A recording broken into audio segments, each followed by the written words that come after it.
आज का deep dive मानसिकता पर है, कैसे सीमित सोच मतलब फिक्स्ड माइंडसेट से निकलकर विकासशील सोच यानी ग्रोथ माइंडसेट तक का सफर तय करते हैं। हाँ, और इसके लिए हमारे पास अर्जुन की कहानी है। अर्जुन जो इसी कह सकते हैं सोच के जाल में फंसा था। बिल्कुल, और कैसे उसने खुद को बदला।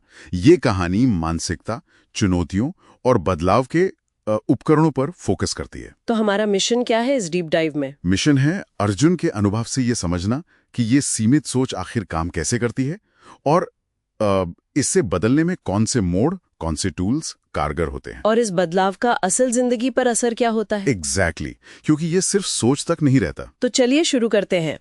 अर्जुन की शुरुआत कहानी उसे पिंजरे का वास्तुकार कहती है। इसका क्या मतलब हुआ? हाँ, मतलब वो खुद ही अपनी सीमाएं बना रहा था। उसका बेसिक विश्वास था कि काबिलियत, इंटेलिजेंस ये सब तो पैदाइशी है, बदल नहीं सकती। अच्छा, तो जब उसकी कोई सहकर्मी रिया सफल होती तो उसे लगता ये मेरी कमी का सबूत है। ओह। और ये सिर्फ निराशा नहीं थी, ये एक तरह की कॉग्निटिव डिस्टॉर्शन थी। मतलब उसका दिमाग हर सिचुएशन में बस यही ढूंढता कि मैं काफी नहीं हूं। जैसे कोई उदाहरण है? हाँ, जैसे बॉस ने जरा सा कुछ कहा किसी छोटी गलती पर तो तुरंत सोचता, देखा मैं हमेशा गड़बड़ करता हूं। यहां तक कि उसे अपने आसपास की दुनिया भी बड़ी नेगेटिव दिखती थी। ऑफिस की रोशनी धूमिल लगती थी, घड़ी की टिक टिक जैसे जैसे जिंदगी फिसल रही हो। बाप रे। तारीफ की तालियां भी उसे रेगमाल जैसी चुभती थी। ये तो काफी गहरा अंधेरा है। तो इस सोच से बाहर निकलने की शुरुआत कैसे हुई? कोई खास घटना, कोई ट्रिगर? हाँ, एक बड़ा प्रोजेक्ट आया, बॉस ने उसे लीड करने को कहा। शायद उसकी निष्क्रियता देखकर ही सीधी जिम्मेदारी दे दी। ओके, एक मौका था ये तो। बिल्कुल, एक कॉल टू एडवेंचर जैसा कहते हैं। पर अर्जुन डर गया। वही पुराना विश्वास हावी हो गया, अगर मैंने कोशिश की तो मैं फेल हो जाऊंगा। तो उसने क्या किया? टालमटोल की। नतीजा, प्रोजेक्ट बुरी तरह फेल हुआ और उसे डिमोट कर दिया गया। ओ, ये तो। हाँ, ये उसका रॉक बॉटम था। जेके रावलिंग का वो कोट है ना, अनावश्यक चीजों का छिन जाना। सबसे बड़ा डर सच हो गया, लेकिन वो जिंदा था जैसा कहानी बताती है। हाँ, और अक्सर ऐसे ही पलों में बिल्कुल नीचे गिरने पर ही बदलाव की एक चिन्हारी दिखती है। तो क्या हुआ उसके बाद? उसी निराशा के दौर में उसे कैरल ड्वेक की किताब माइंडसेट का एक वीडियो सारांश मिला। अच्छा, माइंडसेट वाली किताब? हाँ, वही। और ये शायद पहली बार था जब उसने अपनी सोच को प्रॉब्लम माना, ना कि खुद को। ये तो बड़ा शिफ्ट है। बिल्कुल, यहीं से मदद की तलाश शुरू हुई। वो एक थेरेपिस्ट के पास गया। थेरेपिस्ट ने क्या गाइडेंस दी? कोई खास तकनीक? थेरेपिस्ट ने उसे कॉग्निटिव बिहेवियरल थेरेपी यानी सीबीटी से मिलवाया। सीबीटी, हाँ। और सबसे बड़ी समझ ये बनी कि दिक्कत उसकी क्षमता में नहीं है, दिक्कत है क्षमता के बारे में उसके विश्वास में। मतलब मैं कर सकता हूँ या नहीं कर सकता वाली सोच में। एग्जैक्टली। थेरेपिस्ट ने सीबीटी का एबीसी मॉडल समझाया।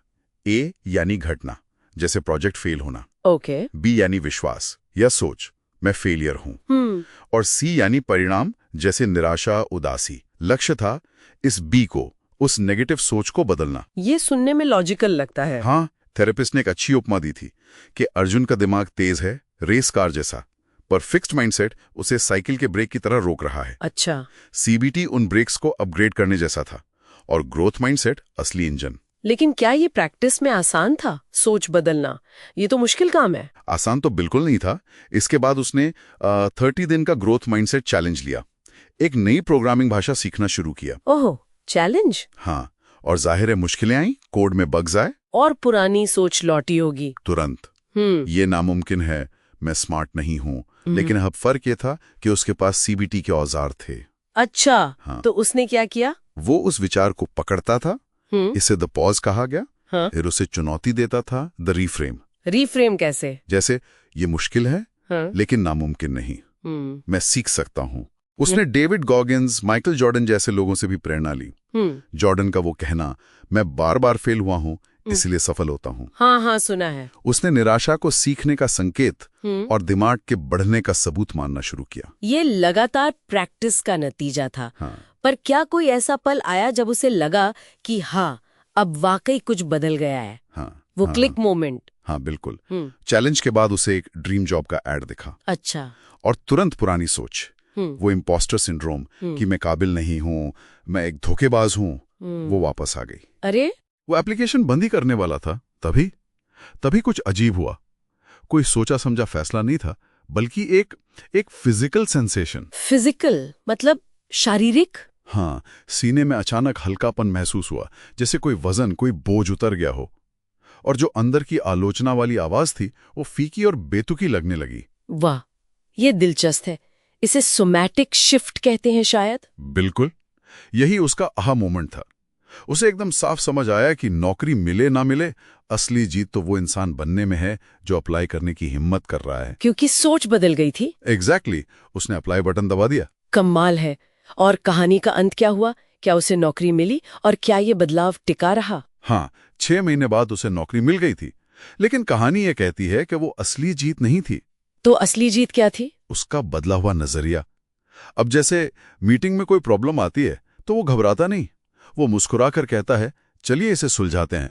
वो अब खुद को जानने से नहीं, सीखने की प्रक्रिया से डिफाइन करता है।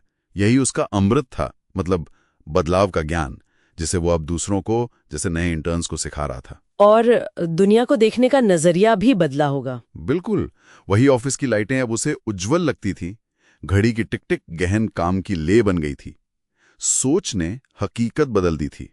तो अर्जुन की कहानी से मुख्य सीख क्या है? ये मानसिकता का खेल वाकई बहुत शक्तिशाली है। सही कहा।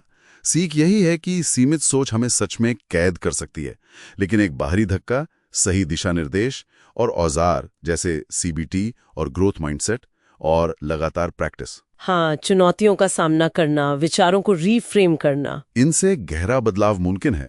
और ये बदलाव सिर्फ अंदरूनी नहीं होता, ये बाहर की दुनिया को देखने का हमारा तरीका भी बदल देता है। और शायद श्रोताओं के लिए एक सोचने वाली बात ये हो सकती है कि अर्जुन की तरह अपनी किसी एक सीमित सोच वाले विश्वास को पहचाने। हाँ, जैसे मैं इसमें अच्छा नहीं हूं या ये मेरे बस का नहीं। और सोचें कि अगर सिर्फ उस एक विश्वास को रोज चुनौती दी जाए, उसे ग्रोथ माइंडसेट से देखा जाए, तो किसी की अपनी सच्चाई और दुनिया कितनी बदल सकती है।